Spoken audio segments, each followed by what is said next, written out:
est-ce qu'on peut mesurer le bonheur? Tout d'abord, nous, les scientifiques, on n'utilise pas beaucoup le mot bonheur, mais plutôt le mot bien-être ou bien-être subjectif. Est-ce qu'on peut mesurer ce bien-être-là? Il y a plusieurs méthodes pour faire cela. Évidemment, on ne peut pas mesurer le bien-être comme avec un thermomètre et qu'on peut savoir que Lucie qui s'est assise là-bas, qu'elle a un bonheur de 7,521 sur une échelle de 0 à 10 de bonheur. Évidemment, cela, on ne peut pas le faire. Mais d'un autre côté, on peut, d'une certaine manière, déjà savoir le niveau de bonheur d'une personne. Comment est-ce qu'on fait cela? Il y a plusieurs méthodes pour mesurer le bonheur ou le bien-être, comme nous, les scientifiques le disent.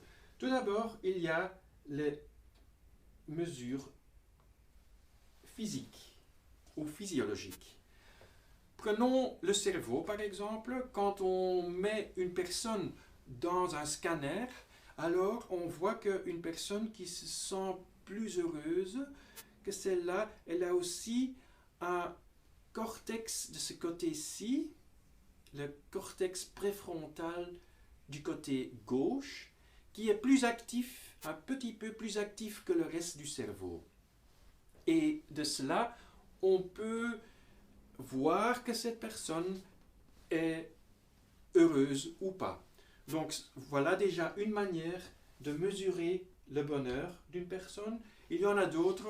On peut prendre le sang et voir le niveau des hormones là-dedans. Et quand on voit que par exemple une personne a un niveau assez élevé d'oxytocine par exemple, alors on sait que cette personne à cet instant-là, elle a beaucoup de chances de probablement se sentir un peu plus heureuse que des autres personnes qui ont un niveau un peu plus bas. Ça, c'est une autre méthode pour avoir une idée du bonheur d'une personne. Il y en a d'autres, on peut faire du experience sampling. Là, il y a des petits appareils où tout d'un coup, on est demandé de dire comment on se sent et de cette manière-là, on peut savoir, nous les scientifiques, le niveau de bonheur à cet instant-là. Il y a aussi la méthode du visage où cela peut se faire même avec un ordinateur qui peut calculer au fond du visage le niveau de bonheur d'une personne. Là, on voit par exemple que les gens qui ont le sourire du chêne, qu'ils ont des petites rides ici, qui sont involontaires, donc on ne peut pas le manipuler et de cette manière-là, on peut vraiment mesurer d'une certaine manière si une personne, si elle ressentit du bonheur, oui ou non, et de quelle mesure. Donc, il y a beaucoup de manières pour mesurer le bonheur, le bien-être.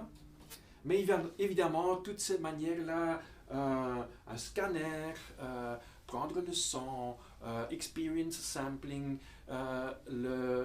l'analyse du visage, ça prend beaucoup de temps, ça prend beaucoup d'énergie. Et il y a une autre méthode qui est encore plus facile et qui est aussi assez reliable, et c'est simplement de demander les gens.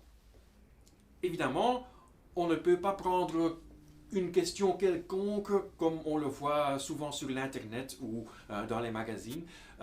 Nous, les scientifiques, quand on demande une question comme celle-là, on veut que cette question-là, qu'elle est validée psychométriquement. Donc, que cette question, qu'on a prouvé qu'elle mesure ce qu'elle doit mesurer.